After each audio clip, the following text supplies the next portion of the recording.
ਹਰਜੋਤ ਸਿੰਘ ਜੀ, ਖਬਰਾਂ ਦੇ ਵੱਲ ਆਈਏ ਤੇ ਸ਼ੁਰੂਆਤ ਕਰੀਏ SB 553 ਦੇ ਬਿੱਲ ਦੇ ਵਿਰੋਧ ਤੋਂ। ਅੱਜ ਪੰਜਾਬੀਆਂ ਨੇ ਰਾਜਧਾਨੀ ਘੇਰੀ ਹੈ। ਉੱਥੇ ਨਿੱਘੇ ਸੱਦੇ ਤੇ ਕੈਲੀਫੋਰਨੀਆ ਦੇ ਵੱਖ-ਵੱਖ ਹਿੱਸਿਆਂ ਤੋਂ ਜਿਹੜੇ ਵੀ ਲੋਕ ਅਮਨ ਪਸੰਦ ਨੇ, ਜਿਹੜੇ ਲੋਕ ਲੁੱਟ ਦੇ ਵਿਰੁੱਧ ਨੇ, ਜਿਹੜੇ ਲੋਕ ਮਜ਼ਲੂਮਾਂ ਦੇ ਨਾਲ ਖੜਦੇ ਨੇ, ਉਹ ਵੱਖ-ਵੱਖ ਹਿੱਸਿਆਂ ਤੋਂ ਪਹੁੰਚੇ ਨੇ ਜੀ। ਕਿਹੋ ਜਿਹਾ ਅੱਜ ਦਾ ਜਿਹੜਾ ਰਿਸਪੌਂਸ ਮਿਲਿਆ ਹੈ, ਉਹਨੂੰ ਕਿਵੇਂ ਬਿਆਨ ਕਰੋਗੇ ਤੁਸੀਂ?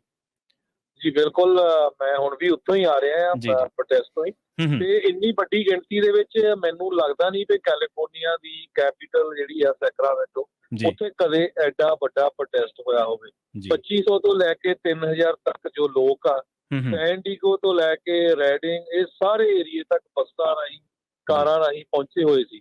ਸੋ SB 553 ਦਾ ਜਿਹੜਾ ਇੰਨਾ ਵੱਡਾ ਵਿਰੋਧ ਹੋਇਆ, ਬਹੁਤ ਸਾਰੇ ਜਿਹੜੇ ਸੈਨੇਟਰ, ਅਸੈਂਬਲੀਮੈਨ ਜਿਹੜੇ ਇਹਦੇ ਵਿਰੋਧ ਦੇ ਵਿੱਚ ਆ, ਉਹ ਉੱਥੇ ਆਏ। ਪੂਰਾ ਨੈਸ਼ਨਲ ਲੈਵਲ ਦਾ ਮੀਡੀਆ ਇੱਥੇ ਪਹੁੰਚਿਆ ਹੋਇਆ ਸੀ ਹੂੰ, ਹੂੰ। ਤੇ ਲਗਭਗ 1.5 ਘੰਟਾ ਲਗਾਤਾਰ ਉੱਥੇ ਪ੍ਰੋਗਰਾਮ ਚੱਲਿਆ ਜਦੋਂ ਪ੍ਰੈਸ ਕਾਨਫਰੰਸ ਹੋਈ ਸੀ। ਜੀ, ਜੀ। ਸੋ SB 553 ਦੇ ਨਾਲ ਇੱਕ ਤਾਂ ਇਹ ਵੀ ਕਲੀਅਰ ਹੋ ਗਿਆ ਵੀ ਬਹੁਤ ਜੋ ਪਿਛਲੇ ਦਿਨਾਂ ਤੋਂ ਅਫਵਾਹਾਂ ਉਡਾਈਆਂ ਜਾ ਰਹੀਆਂ ਸੀ ਵੀ SB 553 ਦੇ ਵਿੱਚ ਸੋਧ ਹੋ ਗਿਆ, ਹੁਣ ਕੋਈ ਜ਼ਰੂਰਤ ਨਹੀਂ ਸਟੋਰਾਂ ਵਾਲਿਆਂ ਨੂੰ। ਉਹ ਪਤਾ ਲੱਗ ਗਿਆ ਵੀ ਸਾਰਾ ਕੁਝ ਉਹ ਜਿਹੜਾ ਆ, ਉਹ ਸਿਰਫ ਇੱਕ ਤਰ੍ਹਾਂ ਨਾਲ ਵਾਈਟ ਵਾਸ਼ ਹੀ ਆ, ਉਹਦੇ ਨਾਲ ਕੁਝ ਨਹੀਂ ਫਾਇਦਾ ਹੋਣਾ ਜਦੋਂ ਤੱਕ ਤੁਸੀਂ ਛੋਟੇ ਬਿਜ਼ਨੈਸਸ ਨੂੰ ਐਕਸਕਲੂਡ ਨਹੀਂ ਕਰਦੇ ਹੈਗੇ ਉਹਦੇ ਵਿੱਚੋਂ। ਇਸ ਤੋਂ ਬਿਨਾਂ SB 81 ਜੋ ਸੀਗਾ ਬਿੱਲ, ਜਿਹਦਾ ਮਤਲਬ ਇਹ ਆ ਵੀ ਤੁਸੀਂ ਪ੍ਰਿਜ਼ਨਰ ਨੂੰ ਜਿਹੜਾ ਆ ਪੈਰੋਲ ਦੇਣਾ ਹੈ, ਰਿਲੀਜ਼ ਕਰਨਾ ਉਹਨਾਂ ਨੂੰ ਪੈਰੋਲ ਦੇ ਉੱਤੇ। ਤੇ ਇੱਕ ACA 4 ਸੀ ਤੇ ਜਿਹੜੇ ਫੈਲਨਸ ਆ, ਜਿਹੜੇ ਜੇਲ੍ਹਾਂ ਦੇ ਵਿੱਚ ਆ, ਉਹ ਵੋਟ ਪਾ ਸਕਦੇ ਆ। ਤੇ ਇੱਕ SB 94, ਇਹ ਜਿਹੜਾ ਬਿੱਲ ਆ, ਇਹ ਪੈਰੋਲ ਫॉर ਇੰਡੀਵਿਜੂਅਲ ਜਿਨ੍ਹਾਂ ਨੂੰ ਸੈਂਟੈਂਸ ਹੋਈ ਉਹ ਲਾਈਫ ਇੰਪ੍ਰਿਜ਼ਨਮੈਂਟ ਦੀ, ਤੇ ਉਹਨਾਂ ਨੂੰ ਵੀ ਜਿਹੜਾ ਪੈਰੋਲ ਦਿੱਤਾ ਜਾਊਗਾ। ਇਹ ਵੀ ਡੇਵਿਡ ਕਾਰਟੇਜ਼ੀ ਲੈ ਕੇ ਆਇਆ ਸੈਨੇਟਰ। ਸੋ ਇਹ 4 ਬਿੱਲਾਂ ਦਾ ਵਿਰੋਧ ਸੀ। ਬਹੁਤ ਸਾਰੇ ਉੱਥੇ ਰਿਪਬਲਿਕਨ ਸੈਨੇਟਰ, ਅਸੈਂਬਲੀ ਮੈਂਬਰ ਵੀ ਆਏ ਹੋਏ ਸੀ। ਸੋ ਉਹਨਾਂ ਨੇ ਕਿਹਾ ਵੀ ਕਿਸ ਤਰ੍ਹਾਂ ਜਿਹੜੀ ਕੈਲੀਫੋਰਨੀਆ ਸਟੇਟ ਆ, ਇਹਨੂੰ ਮੈਸਅਪ ਕੀਤਾ ਜਾ ਰਿਹਾ। ਬਿੱਲ ਜੋ SB 553 ਆ, ਇਹਦੇ ਵਿਰੋਧ ਦੇ ਵਿੱਚ ਆਪਣੇ ਪੰਜਾਬੀ ਕਮਿਊਨਿਟੀ ਚੋਂ ਜਸਕਰਨ ਸਿੰਘ ਸਟੋਤਾ, ਪਰਮਜੀਤ ਸਿੰਘ ਖਹਿਰਾ ਸੈਕਰਾਮੈਂਟੋ ਤੋਂ, ਸੋਤਾ ਸਾਹਿਬ ਸੀਗੇ ਰੈਡਿੰਗ ਏਰੀਏ ਤੋਂ, ਤੇ ਇਸੇ ਤਰ੍ਹਾਂ ਭੈਣ ਰਮਨ ਕੌਰ ਗਿੱਲ ਜੀ ਸੀਗੇ।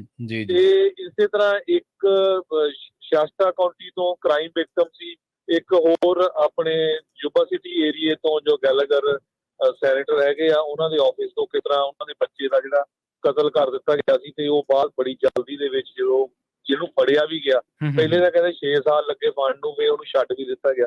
ਸੋ ਇੰਨਾ ਜ਼ਿਆਦਾ ਲੋਕਾਂ ਦਾ ਗੁੱਸਾ ਸੀ SB 553 ਦੇ ਅਗੇਂਸਟ, ਵੀ ਨਾਅਰਿਆਂ ਦੇ ਨਾਲ ਇੰਨਾ ਉੱਥੇ ਪੂਰੀ ਦੀ ਪੂਰੀ ਜਿਹੜੀ ਰਾਜਧਾਨੀ ਗੂੰਜ ਉੱਠੀ।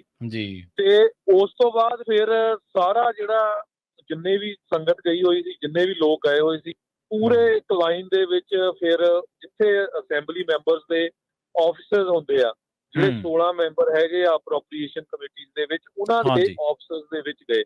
ਉੱਥੇ ਜਾ ਕੇ ਬਹੁਤ ਵੱਡੀਆਂ ਹੈਰਾਨੀਜਨਕ ਜੋ ਇਨਫੋਰਮੇਸ਼ਨ ਮਿਲੀ, ਤੇ ਕਿਸ ਤਰ੍ਹਾਂ ਇੱਕ ਬੀਬੀ ਨੇ ਇਹ ਸ਼ੋਅ ਕਰਤਾ ਵੀ ਜੀ ਮੈਂ ਤਾਂ 2000 ਸਟੋਰਾਂ ਨੂੰ ਰੀਪ੍ਰੈਜ਼ੈਂਟ ਕਰਦੀ ਆ, ਆਪਣੇ ਹਿਸਾਬ ਦੇ ਨਾਲ ਹੀ ਉਹਨਾਂ ਨੇ ਜੋ ਅਮੈਂਡਮੈਂਟ ਵਗੈਰਾ ਕਰ ਲਈਆਂ, ਉਹ ਜੋ ਕਿਸੇ ਨੂੰ ਪਸੰਦ ਵੀ ਨਹੀਂ ਸੀਗੀਆਂ। ਉਹ ਉਹਨਾਂ ਨੇ ਦੱਸਿਆ ਵੀ ਕਿਹੜੀ ਕਿਹੜੀ ਡੇਟ ਨੂੰ ਹੋਈਆਂ ਹਨ। ਸੋ ਉਹ ਬਹੁਤ ਸਾਰੀਆਂ ਨਵੀਂ ਇਨਫੋਰਮੇਸ਼ਨ ਵੀ ਮਿਲੀ ਹੈਗੀ। ਬਹੁਤ ਸਾਰੇ ਜਿਹੜੇ ਅਸੈਂਬਲੀ ਮੈਂਬਰ ਸੀਗੇ, ਉਹਨਾਂ ਦੇ ਜਿਹੜੇ ਆਫਿਸ ਦੇ EMPLOYEE ਸੀਗੇ, ਕੋਈ ਕਿਸੇ ਦਾ ਪਰਸਨਲ ਅਸਿਸਟੈਂਟ ਸੀ, ਕੋਈ ਕਮਿਊਨੀਕੇਸ਼ਨ ਡਾਇਰੈਕਟਰ ਸੀ, ਉਹਨਾਂ ਨੇ ਬੜਾ ਵਧੀਆ ਪੋਜ਼ਿਟਿਵ ਰਿਸਪੌਂਸ ਦਿੱਤਾ। ਕਹਿੰਦੇ ਵੀ ਅਸੀਂ ਅਸੈਂਬਲੀ ਮੈਂਬਰਸ ਦੇ ਨਾਲ ਗੱਲਬਾਤ ਕਰਾਂਗੇ। ਸੋ ਕੱਲ ਨੂੰ ਜੋ ਸੈਨੇਟ ਅਪਰੋਪਰੀਏਸ਼ਨ ਕਮੇਟੀ ਹੈਗੀ ਆ, ਉਹਦੇ ਕੋਲ ਇਸ ਬਿੱਲ ਦੇ ਬਾਬਤ ਵਿੱਚ ਸੁਣਵਾਈ ਹੋਣੀ ਆ। ਸੋ ਜਿੰਨੇ ਵੀ ਸਾਡੇ ਸਰੋਤੇ ਸੁਣ ਰਹੇ ਹੈਗੇ ਆ, ਖਾਸ ਕਰਕੇ ਸੈਕਰਾਮੈਂਟੋ ਏਰੀਏ ਦੇ, ਪਲੀਜ਼ ਕੱਲ ਨੂੰ 10 ਵਜੇ ਸੈਨੇਟ ਅਪਰੋਪਰੀਏਸ਼ਨ ਕਮੇਟੀ ਜੋ ਆ, ਉੱਥੇ ਹੀਅਰਿੰਗ ਹੋਣੀ ਆ। ਉੱਥੇ ਵੱਧ ਤੋਂ ਵੱਧ ਪਹੁੰਚੋ। ਜਿਹੜੇ ਲੋਕਲ ਆ, ਹੁਣ ਅੱਜ ਤਾਂ ਸੈਨ ਡੀਗੋ ਤੋਂ ਲੈ ਕੇ ਲਾਸ ਐਂਜਲਸ ਤੋਂ ਲੈ ਕੇ ਦੂਰੋਂ ਲੋਕ ਆਏ ਸੀ, ਹੁਣ ਐਡੀ ਦੂਰੋਂ ਰੋਜ਼ ਆਉਣਾ ਤਾਂ ਔਖਾ ਆ। ਸੋ ਜਿਹੜੇ ਲੋਕਲ ਹੈਗੇ ਸੈਕਰਾਮੈਂਟੋ ਏਰੀਏ ਦੇ, ਉਹਨਾਂ ਸਾਰਿਆਂ ਨੂੰ ਬੇਨਤੀ ਆ ਵੀ ਵੱਧ ਤੋਂ ਵੱਧ ਉੱਥੇ ਪਹੁੰਚੋ। ਆਪਾਂ ਪੁਲਿਸ ਵਾਲਿਆਂ ਨੂੰ ਦੱਸਤਾ ਵੀ ਸਾਡੀ ਕਮਿਊਨਿਟੀ ਵੱਡੀ ਗਿਣਤੀ 'ਚ ਕੱਲ ਨੂੰ ਵੀ ਪਹੁੰਚ ਰਹੀ ਹੈਗੀ ਆ।